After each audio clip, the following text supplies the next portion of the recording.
writing task 2. You should spend about 40 minutes on this task. Present a written argument to an educated reader with no specialist knowledge of the following topic. In light of the current socio-economic situation of the world, do you think this is the right time for wildlife preservation? If yes, what are the ways and means you suggest for this?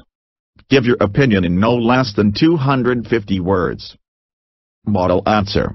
The present day is the age of contradictions of opinions, inventions, and actions. As if to exemplify, the civilized man pampers the wilderness while devouring it. But this paradox is practically inevitable since we exploit the wild for sustenance and, hence, we must sustain it for our continued future. So, regardless of economics or societal factors, wildlife must be preserved at any and all times. We must conserve and cohabit with the wild which, in fact, will preserve it in the long run.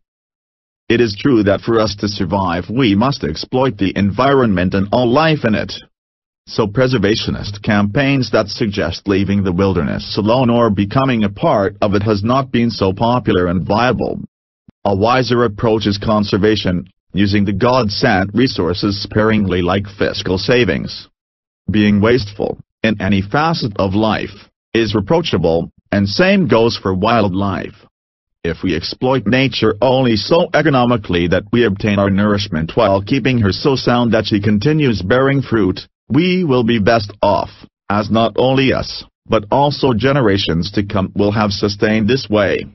Being wasteful and destructive will only usurp the natural resources catastrophically faster, which may cause the untimely demise of all humans.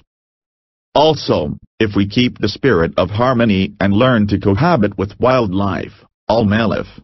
This planet is in fact big enough for sustaining all life.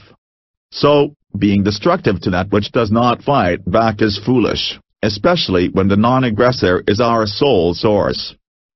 To conclude, here, we should never be scrutinizing whether it is the right time for preserving wildlife because any time is a good time, and, practically, the only time, for guaranteeing that nature sustains so that she withholds us and others with nurturing